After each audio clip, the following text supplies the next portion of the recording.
Welcome to the Be the Adult podcast. Be the Adult is a nonprofit organization that provides blueprints for calm and effective parenting so that children can grow into their best selves. Because ultimately, we aren't raising children. We are raising little people who will one day be adults. Welcome back to Be the Adult, the podcast. How are you, Nancy? I'm good. How are you? I love being here with you, talking about this stuff. I love podcasting. So I've been wanting to do this podcast with you for years. I know. So have you ever heard of the imposter syndrome? Oh, yeah. So I think my hesitation, I think we might have talked about this in a previous podcast. My hesitation has been, who am I to possibly even discuss parenting solutions to anyone? Spend a day in my life. That could be all of us at some point in time. But that's exactly what I've come out of this is I think I'm a really good example of saying I am not perfect, but I use these tools to help me have the relationship I have with my kids. I have a great relationship with my kids, and it's a lot of it I got from these tools. So I don't feel so much like an imposter anymore. I feel more like I'm trying to think of a metaphor and analogy, but like the fall guy. Like, I'm going to tell you how you're going to mess up, but it's going to be okay. That's great. I just want to normalize that for you. All of us, myself included, have our days, our moments where we're like, wait, I'm talking about this stuff, right? Because none of us are perfect at anything. And I would think anyone who walks around thinking that they're the perfect parent probably needs some therapy. Probably. So that's just my thought. So this week's podcast is Accept Me for Who I Am. We've had some lovely conversations on listen to me, speaking kindly, behaving gently, and staying calm. This one is, I think, more of a diving into the meat a little bit more, more individualistic, which is Accept Me for Who I Am. So reading from the book that is the point of view of a child reading to an adult. Why is accepting me for who I am important? This shows me that I am a unique individual who deserves to be appreciated for who I am by you, myself, and others. So that's a big one. It's a very big one. Yeah. This really speaks to feeling good enough, right? Children, right, they hand their hearts over to us when they're born because they have no history to tell them that that's not safe, right? And when we do an aware job of raising our children, then we do a pretty good job. Or aware meaning we're aware of our own crap. Potentially what we could hang on our child's head, right? Then we do a pretty good job of communicating to them that their heart is safe with us, that they're good enough for us. And one of the main ways we do that is accepting who they are for them, not trying to make them who we want to be. When they hand their hearts over to us and we don't accept them for who they are, we don't communicate to them that they're good enough for us, right? And that means that we really have kind of hung our stuff on their heads, right? Unaware for the most part. Then they don't feel good enough for us. They kind of withdraw their hearts. They sometimes build walls to protect themselves between their heart and us, because if the most important person or two people in their life who are supposed to accept them for who they are don't, then they really internalize that as, wow, I suck. I'm not good enough for them, which means I'm not good enough, because they don't have the brain development, the awareness yet to say, wow, that's mom shit. That's dad shit, right? They take that on. They point the finger back. It becomes their own. Exactly. And then that in and of itself is heartbreaking because we don't have a good relationship with them. If they don't feel safe or accepted by us, they don't feel good about themselves. And then another layer, they take that out into the world. And subconsciously, what we do more often than not is kind of surround ourselves with people who kind of perpetuate how we feel about ourselves or will help perpetuate that. You might accidentally marry them. Yeah, there you go. Yes. She just took a giant leap, but yes. Yeah. And so this concept is crucial to look at. This is one of the biggest ones for me personally, biggest lessons I've learned. And I will have to say, I didn't learn it so much from us, from Be the Adult. This one I learned when God gave me twins. He gave me boy-girl twins and then a third. And I'll tell the story. So I love your stories. So I had boy-girl twins. I had no idea how to be a good mom. I just knew I wanted to be a good mom. No point of reference at all. My parenting style was do everything the opposite of what I grew up with. That was it. Bill Cosby and Roseanne Barr were my role models. Oh, wow. That's how sad it was. But, you know, God, universe, goddess, whatever label you need to give, gave me twins. Boy-girl twins. And that just blew away any idea I had about what I expected from my children, or what I expected, I'm using quotes, good children are. When It's your deep breath. Wow. Deep breath. That was palpable. So they were little. I was still trying to deal with the boy-girl situation, and realizing very early on that they were completely different. My two children were my son came into this world exactly who he is. And he has been that way since he was born. And my daughter, his twin, complete opposite. Just in wonderful ways, nothing good nor bad. They were just individuals. So I already had that baseline. But I'm still an American parent. So in my head, by the time they're entering like kindergarten, for me, I thought being a good parent meant, and I'm going to say this seriously, meant that I was scrapbooking their moments. Right. That they were good students, that they got 100% on their spelling test at the end of the week, and that they were polite. That's all I Society needed. tells us those to use those measures. Yes. Okay. That's what I thought meant I had good kids. Then I was blessed with my third child, and when I believe she was 8 weeks old, she had surgery at Duke University. She had craniosynostosis, and they had to cut 2 inches of her skull because her the soft spot had fused in vitro.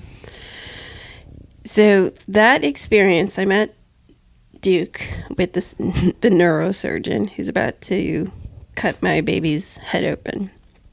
And my question, he's like, do you have questions? After a big pile of stack of paperwork that I had to sign, I was like, how is this going to affect her academically?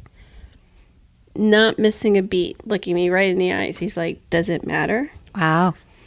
And that moment changed my life. Wow. It went from like, if you guys want to be great students, I want you to be great students. I think you're all completely capable of being great students, but that's not what makes you a great person. You are a great person. I have chills. Yes. And that moment totally changed my life with my kids. Wow. I have two of my kids, exceptionally gifted academically by choice. There's no pressure on me.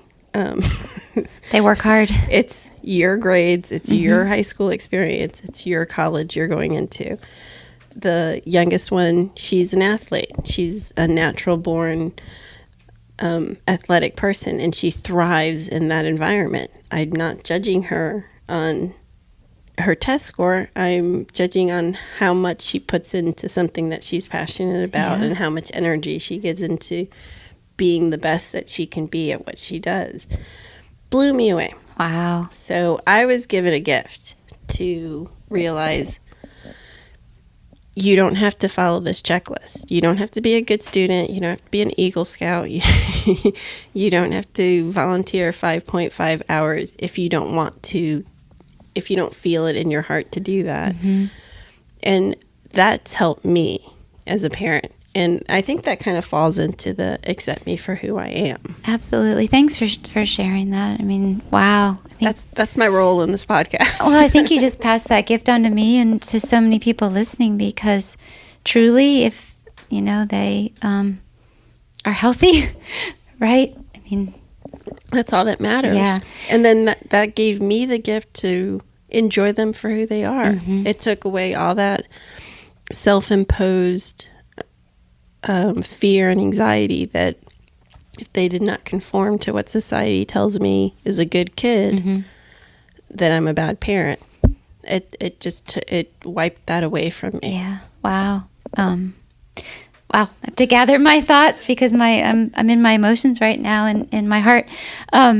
So what you're basically saying is that we need to honor, value, accept, hold space for who our children are inside in their soul so they can feel good enough to live congruently with what feeds them. Am I right? Exactly. Yeah. And so easy to say. For me, one of the hardest things to do, because we all have a box that we want our children to fit into. Okay, I say all. I know that's not absolute. It's a generalization, but it's a generalization. true. So many of us. And we get that box typically from our parent or parents, and we can talk about how we get here. But for me, I've lived that, right? This box is what I want for my kids. And more often than not, at least for me and in my experience, it's really what would take good care of me. If they checked this, and this off, then I would be okay because my anxiety would be down. I would feel like a good enough parent. I wouldn't worry so much that they're going to be okay in the world and all of that. And while that's all great to help ourselves feel better, at what expense, right? The best shot we have at helping our children, live a quote, air quote, successful life, whatever that means, who knows, right? Is to honor where they are, as long as they're not a danger to themselves or someone else. I'll always qualify with that. If we can help them live congruently with who they are, that's our best shot at them feeling good enough. Then they have the space to sit in who they are today and see how that is for them, and sit in who they are tomorrow and see if that feels congruent and good for them. And then the next day, so, as they grow, they try on all these different hats to kind of figure out, really form their identity in who they are and how they want to be. And so us stepping back with boundaries, obviously to help them keep them safe and be good people, air quotes, be kind. That's our best shot at helping them create their true selves and feeling good enough to continue to live life as their true self. Because in what I believe is that leading a peaceful life that I've been taught is leading a congruent life. Kind of who I am is how I show up in the world. Absolutely. I couldn't agree more. And I think my reflection on society, excuse me, and maybe the educational system here in America as well, we try to force these kids into these boxes. Absolutely. And it's like, this is the box you're in. And if you're in this box, then I'm doing a good job. Right now, I have 2 kids going into their senior year, and I've been describing it to my friends like a beehive. I feel like I'm in a beehive where many parents, I'm going to just say it, mothers right now are completely freaking out about college. It's not real. And this is what I keep telling them. I'm like, this fear isn't real. There's enough colleges in this country that want your money. Your kids will be okay. They will get in. But it's almost that the culmination of from that moment they walked into kindergarten, that whatever happens for the next 13 years is a reflection of who I am as a parent. And the biggest blessing I have ever given myself is to tell my kids, whatever your class rank is, whatever your GPA is, wherever you end up in college, that's a reflection of you and what you want. And I will support you and I will love you regardless of where you end up. And when I gave them that space, they rose. Because they want to feel good inside. And find what they want. And my daughter will come to me and she'll get sometimes anxiety about what major she should pick. And my response is, why should you know right now? You're 17. If I made a decision at 17, that was going to affect me for the rest of my life. Yeah, me too. Some people are blessed. Some people know from the moment they're, little kids that this is the track they're going to go, but some don't. More often. They change majors. I forgot the national average, but it was a high number. Yeah. Somewhere 4, 5, 6, 7 times. Yeah. So accepting who who they are, I think that's so important because they're still trying to figure it out. And if you love them through it and you honor them through it, what I've seen is them just thrive. Yeah, and if you think about it, even in kindergarten, you can take your great VHI example for college. Oh, my kid has to get into this preschool program. My kid has to get into this elementary school, or, oh no, right? And it really comes back to us. Our job as parents is to set the stage for them to be able to be their best self, which means, and things we're going to get more concrete as our podcasts go on about boundaries and rules and all of that stuff. But we're talking more emotionally now, right?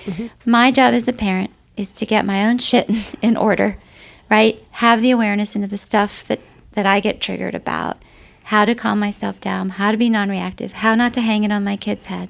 So I can give them a calm pool to swim in to be able to figure out who they are.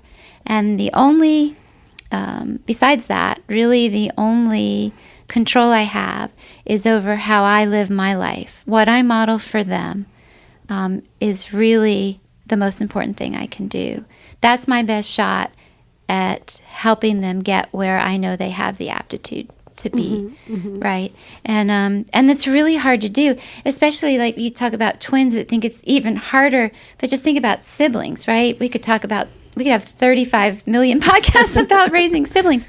It's tough, right? Our stuff gets triggered and all of that, but we compare our kids to each other based on our history, our family of origin, our birth order, all of that. But subconsciously, right, we compare our children, sometimes overtly, and they learn to not be good enough because I'm not as good as my sister, I'm not as good as athlete or as good a student. And then that also breeds the sibling rivalry. The competition now becomes more fierce. And so really what we want to do is honor each child for who they are themselves. Can I give you a quick example?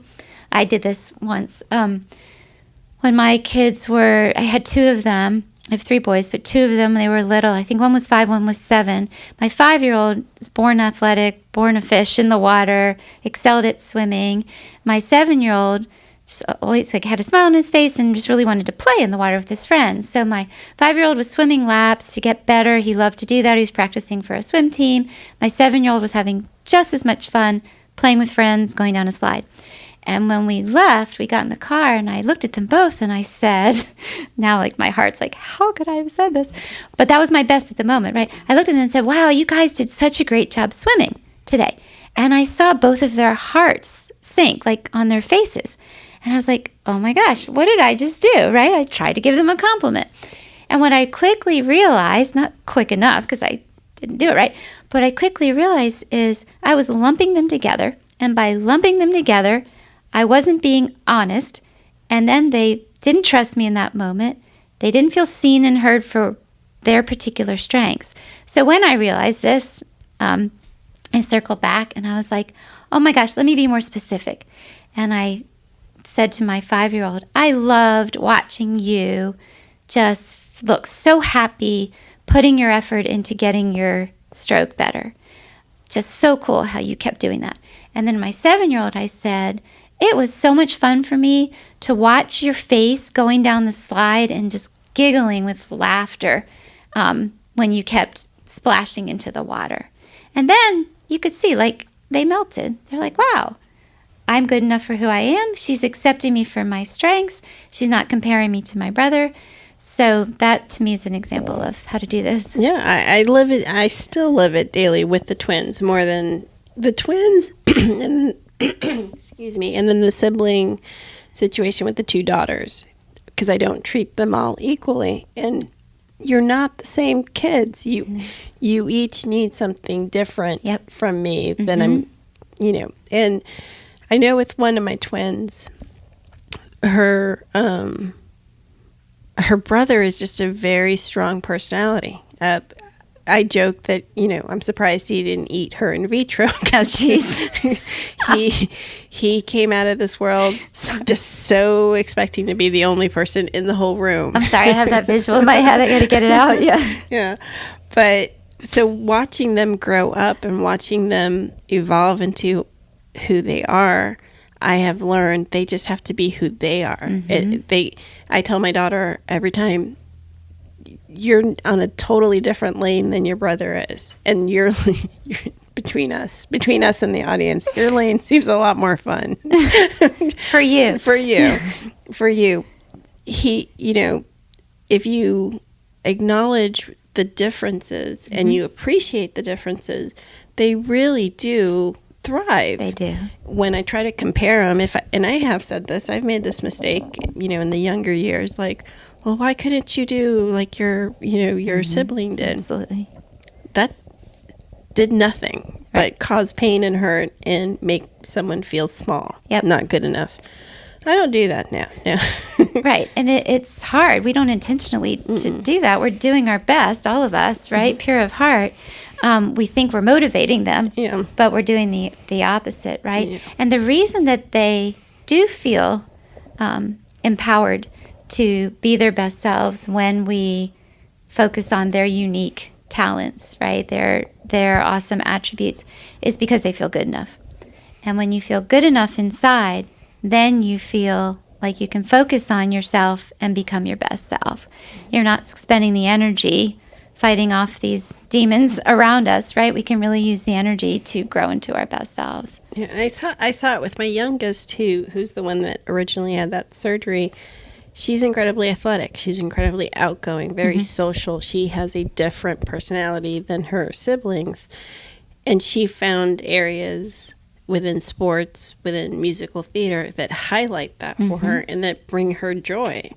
If I tried to stick her brother into musical theater, he would not find joy. It's everyone is so different. The three of them, they're my children. They all came from me.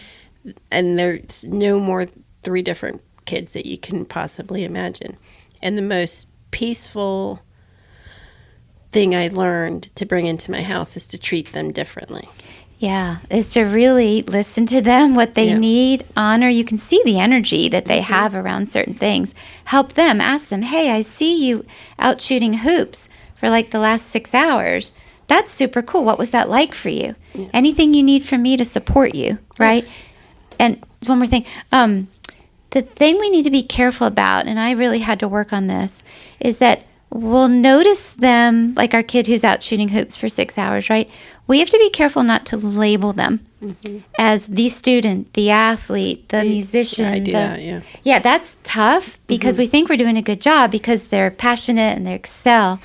What we want to communicate is today, that's who you are. That's who you are. You might choose to behave this way for the rest of your life and become this world NBA player or a world-class musician. But you might change your mind in a week or a year and 6 years. And so I just want to support you where you are. Exactly. My youngest, who I described as the athlete, she actually left athleticism, the sport, a year ago and has moved into musical theater. Interesting. And the general consensus was like, oh, but she's put so much time into the sport and she loves the sport. Are you sure you're doing the right thing? It was very liberating for me to say, this isn't my decision. We are taking a very long time for her to come to the conclusion of what she wants. And again, this is my personal, I'm not speaking for Be the Adult, to think that most children know what they want to do at such a young age for the rest of their lives is not, I don't necessarily agree with that. Right. Pivot as many times as you need to pivot in life to find what brings you joy. Right. And she might come back to athletics. She might not. But because you're giving her the space to figure this out, then it will be, the hope is more true to what takes good care of her. Yeah. Our job as parents is to expose them when they're young to lots of different things so they can taste some things and see what feels good to them. Yeah. And then not stick them into that space if they don't want to be there. And for anyone listening who might have older children and you think, oh, this is too late for me to apply, I didn't really apply this. I probably had that mentality even after the surgeon told me, does it matter? I still probably had the idea that to be a good parent meant my kids had to be good students and had to be, citizenship and get as many awards at the end of the season. Right. Till about middle school, for me, is when it really broke open for me to realize I needed to switch the kids into different schools. They were all at this point, or at least two of them were at the same school. It wasn't the right school for both my kids. Mm-hmm. And that just was wonderful to move one child, her find her own path, her own friendships, her own, just change the dynamic of our lives. So it can happen at any point. Right. Even if you were like me back in kindergarten, signing up to be grade mom and Girl Scout leader, and I was like, what? Sign me up for anything that's going to make me a good mom was my was my mantra. Right. Those things did not make me a good mom. What made me a good mom was, like our previous podcast, putting down the phone, paying attention to my kid, giving them my full attention, and like in this podcast, accepting them for who they are. Right. Yes. And if being the great parent and all of that takes good care of us, like we're doing it for us, go for it, right? If that feeds my soul to do all that stuff, that's beautiful. The difference is I don't want to do that because my expectation is that's what will make me a good mom. And that's where I was. And Yeah. that's where I feel many people are. Many people, I say this about anyone. Every parent is doing the best they can. Even the most, excuse my French, fucked up parent is doing the best they can because they're doing it with the tools that they currently have. Absolutely. And the life experience that brought them to where they are now. Right. Doesn't mean they're doing it right. Send them our podcast. But it's their best, and it truly is. Is their best. Yeah. And so it's really the most important thing I hope anyone takes from all of these podcasts is to look inward. Mm-hmm. Because when we can all look inward, we will start seeing stuff that we're proud of, takes good care of us. We pat ourselves on the back. And then we're all going to see stuff, myself included, that we're like, woo. And then once we see it, then, awareness is a double-edged sword, right? Yeah. It's beautiful because we see it, because we can change it, but it also is painful at times and hurts to see the shit we create for ourselves. Yeah. But it heals. If you do look inward, you realize it, you get the awareness, and you start working towards healing it, it changes. Yes. So I went from, I don't think I've scrapbooked a day in my life in the last 10 years, but back then I thought that was it. If I had these books, right? This makes me a good mom. Well, it worked for you back then, right? Doesn't say it's healthy, but it worked. You were getting something from it, right? I was like, oh, I'm going to do this and I'm going to do that. I had a checklist that I thought was going to make me a good mom. And what I've come to realize now towards the end of, this time, I'm always going to be a mom, but towards the end of the school tenure, right. that those aren't the things that made me a good mom. That made me a good mom were when my kids might have been in crisis or needed my help or needed me to hear them or listen to them, that I was there for them. Yeah. Yeah. It's however our children need their hearts held. It's however they can feel good enough for us is really what it comes down to. And honoring who they are inside, communicating that we love them for who they are right now. Yeah. And the last thing I just want to say is that can change. Who they are, that's what the whole process of childhood. We all evolve. Adolescence, the 20s, college years, we're constantly growing, we're constantly evolving. As adults too, I hope. Right? I hope. So it's just accepting who they are and loving them for it. And accepting ourselves for who we are. Yeah. Yeah. Yeah. Well, that was another excellent podcast, That was Miss fun. Nancy. Thank you. So next up, we will be talking about praising children and their efforts, which kind of piggybacks on what we just did. And then this is going to be a big one for us when we get there. Create structure and hold me accountable, because that's my weakest link. That's hard. Yes. But it's the beginning of the school year, so it'd be a good time to touch base on that. We really hope you've enjoyed these podcasts. It comes from the heart. We will hopefully have all of these up and published by November. We have a huge fundraiser, the Be the Adult fundraiser, coming in November 2nd. We invite everyone to come and participate and help us raise funds so we can continue to do this and share content with the world. Thank you for listening. Thank you for listening to the Be the Adult podcast. please follow us on Facebook and Instagram, and don't forget to rate and subscribe to our podcast.